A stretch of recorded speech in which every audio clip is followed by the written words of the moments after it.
I don't believe in depression. Okay, now I'm gonna be honest about it. If I go get my dick sucked by some stripper, I'm just gonna tell you. Fuck that shit. I'm about adaptation. And all these mid-tile videos about women behavior and shit like that, I ain't with that bullshit. Hard times create strong men. Strong men Hello create and good welcome times. back to Good Week times Waffles. create weak men. I'll start off by saying this may going to be one of the most important, if not the most important videos I Frank ever Castle had to do anything. as I Yo, was going to be giving you you guys a can all get the rundown fuck of out. my Let's keep top it going. 10 daily We're hard already times fuck out. Mad statistics loud. supporting the black.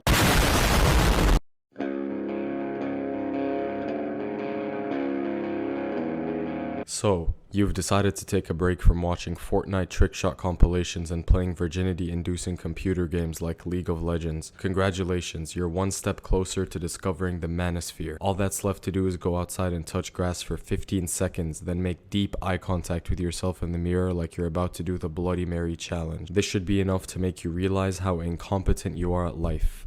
How wasting all that time playing video games, PMOing, and doing drugs turned you into a live-action stick figure or the second coming of Chris Griffin. Either way, by this point, you should feel a deep sense of dissatisfaction with your pathetic existence. But fear not and get excited, because the Manosphere is here to pull you out of the crutches of mediocrity.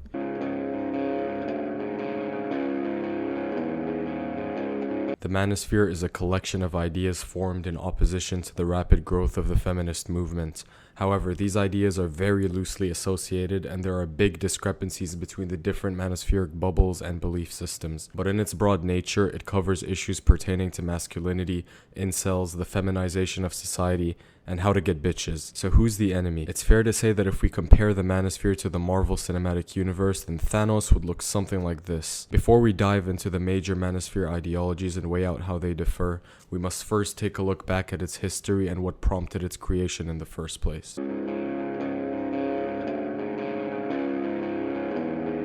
There is no particular individual founder or organization responsible for the Manosphere, so it's hard to pinpoint its origin. However, a study revealing the dramatic increase in male suicide rates and reported loneliness sparked conversation online about how underrepresented men's mental health is. Around the same time frame, it became increasingly evident that male virginity was on the rise, and average male testosterone rates worldwide were plummeting, almost halving from a century or so ago. The culmination of these issues, knowing they were only getting worse, created a need for male role models who can guide young men. Ideas like MGTOW began spreading, saying that men should go their own way and find happiness and fulfillment in the absence of intimacy and relationships. Other ideologies like pickup artistry also started gaining traction, since it presented itself as a solution to love and intimacy deprivation. Pickup artists used to be seen as magicians, selling hope to desperate Discord moderators that if they bought their seduction course and cash apped them $150, they would give you the top 3 lines to rizz up every hoe within a 150-mile vicinity at the same time. Obviously, we've evolved past the pickup bullshit. We're on to bigger and better things. The pills.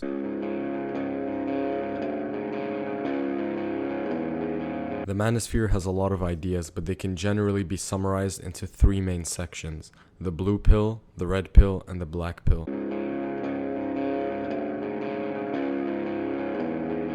This is commonly agreed upon to be the worst of all the pills. No one is voluntarily taking the blue pill unless you're a virtue signaling white knight trying to get brownie points with airhead blondes. The term is used to describe men who are unaware and oblivious of the truth, in this context mainly relating to women and dating. The idea of the pills was derived from the movie The Matrix, blue pill symbolizing those who are asleep and ignorant, and the red pill symbolizing the enlightened and woke. Blue pill guys are commonly agreed to be the most delusional and naive when it comes to attraction in women, thinking that being the nicest, having the best personality, or being the most romantic will make her fall in love with you. This can be attributed to watching too much Disney Channel, where the male protagonist desperately chases the girl and wins her over in the end through sheer persistence and proving his worthiness. Basically, blue pill men pedestalize women and have a dangerously wrong idea of the power dynamic. They have little to no understanding of male-female intersexual dynamics, hypergamy, and female nature. They're drunk off of outdated ideas like chivalry, romanticism, and unconditional love. The only benefit I can think of to being blue-pilled is that it's very comfortable. No matter what pill you choose to take, we can all agree that part of us wishes the blue pill was the only pill, and therefore the truth. But those who don't know any better get to enjoy the fantasy and simmer in it. Of course, that is until their personal experiences don't align with the fiction they created, forcing them to reevaluate their beliefs and look for truth elsewhere. But taking the blue pill is the easiest way to avoid or delay confronting your shortcomings, flaws, and insecurities.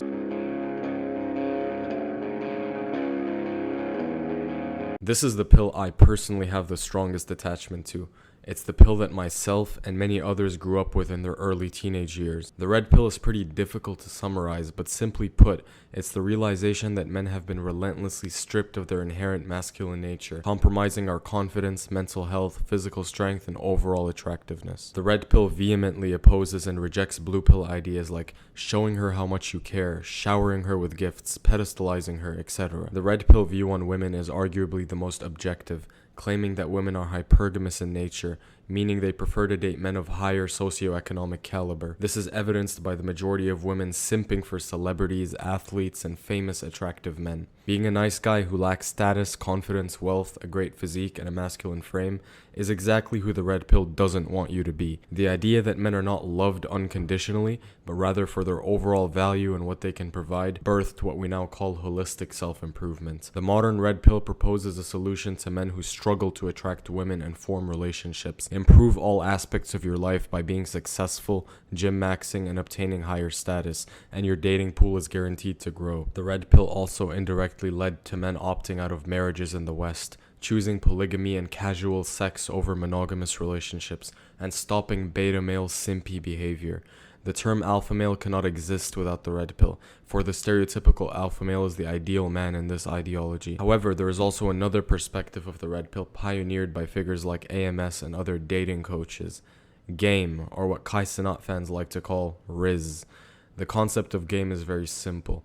Improve your social skills and charisma, don't text her too often, demonstrate high value by showing her a busy schedule, maintain a masculine frame, lower your intonation at the end of your sentences, initiate physical contact early, eye contact, body language, smiles, pulling back when she gets flaky, etc., etc. Game gave lots of young men hope that no matter how short or unattractive they are, as long as they say the right thing in the right way, they will get more girls. While plenty of men have claimed that game is essential in dating and that improving their riz resulted in unparalleled benefits, the black pill disagrees.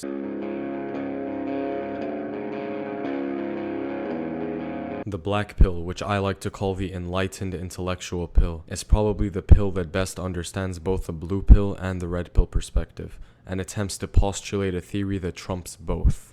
Only two things matter when it comes to attracting women: looks and height. Nope, not money, charisma, status, and especially not personality.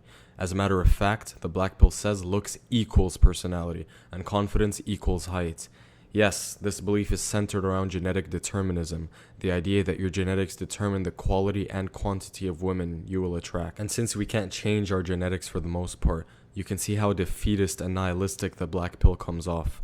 However, this is quite the contrary for most black pill men, as they gain a sense of liberation and knowing that there is nothing more they can do.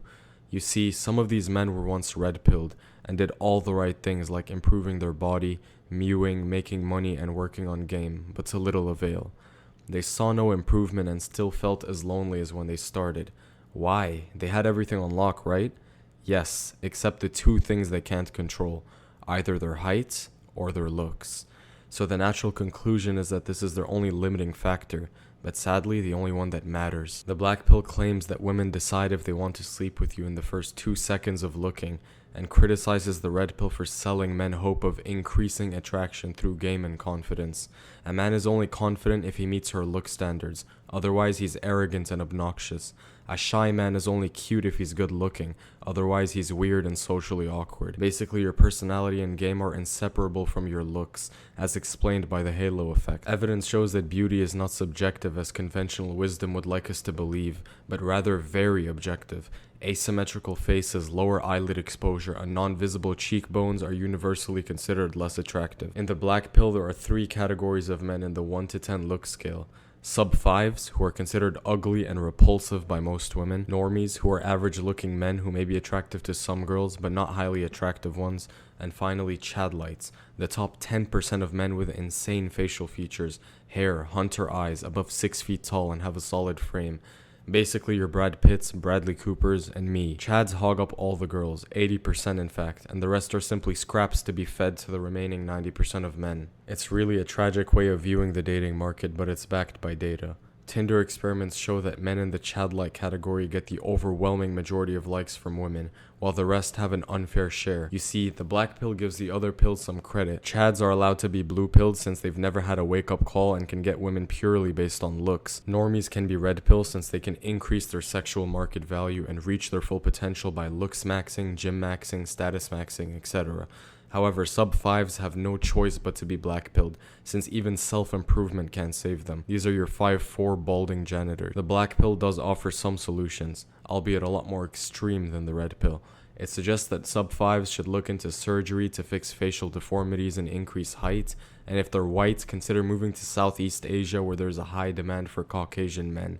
This is called geomaxing. Now that I've explained all the pills in depth, where do I stand? Personally, I've always been closer to the red pill side. I believe that the black pill has done more harm than good in terms of taking hope away from men, even tall, good-looking men. Even though the black pill does contain truth and there's undeniable evidence that height and looks matter to women, I believe that every man can benefit from holistic self-improvement. Even if the hope is false that you may one day attract beautiful girls in your life, clinging onto that hope fills you with purpose and a reason to continue. Besides, you'll also feel fulfilled, driven, and happy when you're pursuing your goals and working on yourself. So to discourage certain groups of men from at least attempting to become more attractive and getting girls is morally wrong, and sometimes being delusional is necessary for one's composure and sanity. But I also don't like to categorize myself in one doctrine or pill, since I dance between them quite a lot. As of now, it's clear that the red pill is dominating, with people like Andrew Tate being its mascot. Men are starting to reclaim their masculinity, find purpose, and quit their addictions thanks to many red pill ideas. Even though the manosphere is becoming more radical as time goes on, it's clearly having a net positive effect on our generation. Conclusion: manosphere good, womenosphere bad.